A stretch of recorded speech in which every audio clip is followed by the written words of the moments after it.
Hello everyone, आज आपण Nifty फिफ्टीमध्ये 2 trade केले, एक अप साईडला एक डाऊन साईडला. चला तुम्हाला दाखवतो. ज्यावेळेस मार्केट ओपन झालं आणि हा सपोर्ट ब्रेक केला, तिथे आपण एंट्री घेतली आणि सपोर्ट पण टार्गेट अचीव केलं.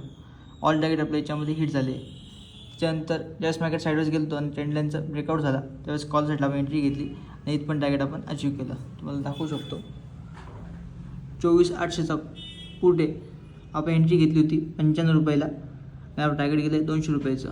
आणि कॉल बघू शकता तुम्ही, 24,800चा कॉल होता. त्याच्यामध्ये आपण एंट्री घेतली 150 रुपयाला आणि ते प्रीमियम गेल्याचं 250 रुपयाला. इकडे बघू शकता 24,600चा कॉल, 24,800चा पुट. हा ट्रेड चुकून एंट्री पडली होती, त्याच्यामुळे त्यामध्ये मायनस आहे. तुम्हाला ग्रुपमध्ये दाखवतो.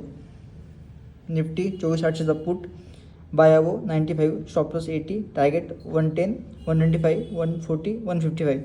आपण टार्गेट एवढेच दिले होते, पण ग्रुपमध्ये आपण चार्ट लावताना 180 लावला होता.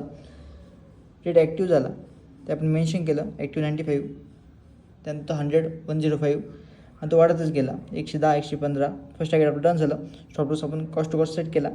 त्यानंतर आपले प्रीमियम वाढतच गेले. 120, 125, 130, 135. सेकंड टार्गेट डन झालं. तेव्हा आपण सेकंड टार्गेटनंतर लोकांना प्रॉफिट बुक करायला लावला, मेंबरला आपल्या. त्यानंतर मार्केटने आपली मुवमेंट कंटिन्यू दिली आणि आपलं पूर्ण टार्गेट अचीव केलं. आपले ऑल टार्गेटच्यामध्ये अचीव झाले, तुम्ही बघू शकता ते. त्यानंतर आपला सेकंड ट्रेड आला होता 24,600चा कॉल, बाय अबो 150, स्टॉप लॉस 135, टार्गेट 165, 180, 195.